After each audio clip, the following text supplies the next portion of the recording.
إبراهيم إنك حميد مجيد. وعن محمود بن لبيد رضي الله تعالى عنه أن النبي صلى الله عليه وسلم قال اثنتان يكرههما ابن آدم يكرهه الموت والموت خير للمؤمن من الفتنة ويكره قلة المال وقلة المال أقل للحساب. رواه أحمد أو كما قال رسول الله صلى الله عليه وسلم. مومن د پاره دنیا قید خانه ده او د قاد ساله یو ځای دی. کله چې مومن د دې ځای نه لاړ شي نو دی مړ نه دی بلکې دی د قید نه خلاص شو، د جیل او د قید نه رها شو او پر رها کېدو د مومن باندې خوشحالي او غم نه دی د قید نه خلاص شو او لاړ خوشحالول او جنت له لاړ. فارق السجن والسنه. او بل حدیث کی راضی وعن قتادة بن النعمان ان رسول الله صلی الله علیه وسلم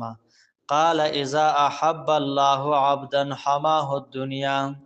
کله چې الله تعالی یو بنده خپل محبوب او ولی جوړي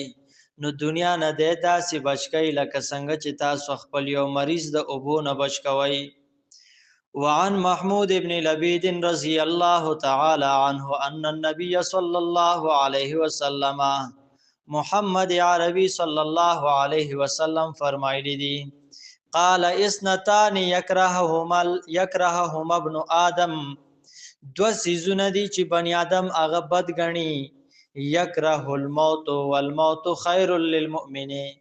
یو مؤمن مرګ لره بد غني او دا مرګ د پاره ډیر غوړ او ډیر بهتر دی من الفتنه د فتنونه.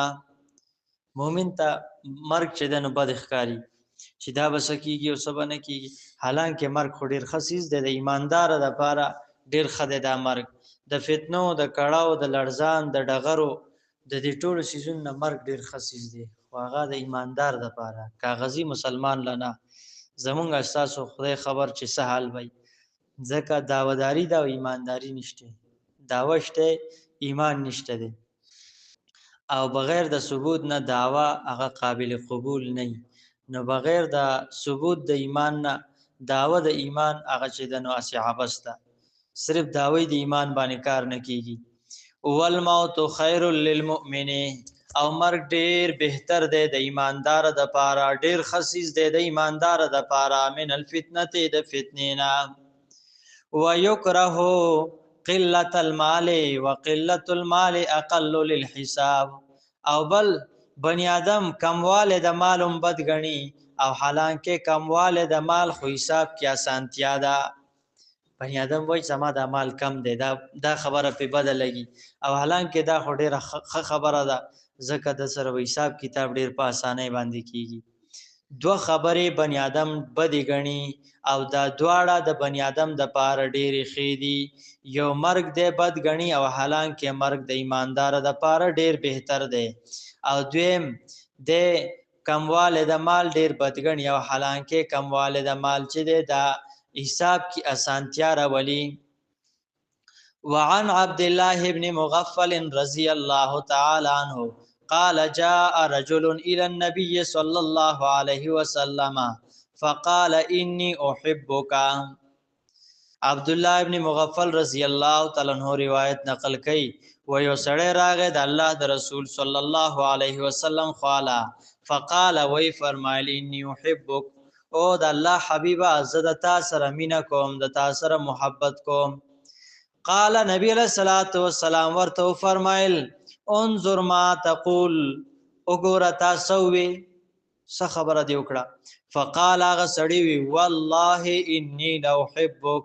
قسم می دی په الله باندې چې زه د تا سره محبت کوم تا سره مینا کوم محبت کوم. ثلاث مرات دا خبره درې ځلې وکړه. قال نبی علیہ الصلوۃ والسلام فرمایل ان كنت صادقا کچرته کې ته په خپل خبره کې رښتینی فاعد للفقر تجفافا نو تیار کا د فقر د پاره خپل ډال للفقر اسرع الى من يحبني خامخا فقر ډیر په تلوار سره راځي هغه چا باندې چې څوک زما سره محبت کوي من السیل الى منتهاه د سیلاب نه خپل انتها ته سیلاب دو نظر نزی خپل منتها ته زما په محبت کوونکی او زما په معشوق باندې ډیر زر چې دنو زما په عاشق باندې ډیر زر فقر راځي مقصد دا چې څوک د نبی له صلوات و سلام په سنت باندې عمل کوي او حقيقي محبت د نبی له سلام سره کوي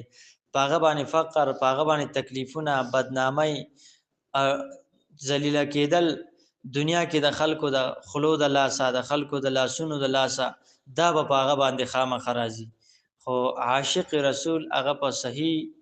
طریقې سره سوکشته دینا کوي نو پاغه باندې خامخ دا راځي نبی رسول الله والسلام فرمای کما سره محبت کای نبی بدا پتا باندې خامخ راځي ته محبتو کا خپل رونه بدر نه چدنو جدا شي او رونه وای چې غم او خادای باندې بند تداسي وای چې 100% به زه د پیغمبر په سنت باندې عمل کوم هم په غم کې هم په خادای کې هم کور هم بهر بیا تو ګور خپل پلار هم درته وای چې مان حقي زمانه جدا شه رونه هم درته وای چې جدا شه نو چې څوک د نبی علیہ الصلوۃ والسلام په سنت باندې عمل کوي او نبی علیہ السلام وای چې ما سره محبت کوي نو هغه باندې به کړهونه او لړزانونه برازي په دنیا کې دې ته چې دنو تجفاف هغه سیسته ویل کېږي چې په میدان جنگ کې استا غستل کېږي استا مخ کی طرف تواغستای چې په اس باندې د توري غزار زر اثرونه کوي د ارتو نشي هغه سیسته تجفاف وای نو نبی علیہ السلام وای تزان له تجفاف تیار کا تجفاف هغه د مسلمان او د نبی علیہ الصلوۃ والسلام باندې د عاشق هغه استقامت او صبر دی د صبر او د استقامت ډال ځان لا تیار کا چې ته زما سره محبت کای نو دا به در باندې راځي نو صبر وکای کار به د صبر نه اخلي او استقامت نه باخلي وعن انس رضی الله تعالی عنه قال رسول الله صلی الله علیه وسلم لقد اخفت في الله وما يخاف احد ولقد اوذيت في الله وما يؤذى احد قسم په الله یقینا ما ته د الله تعالی نه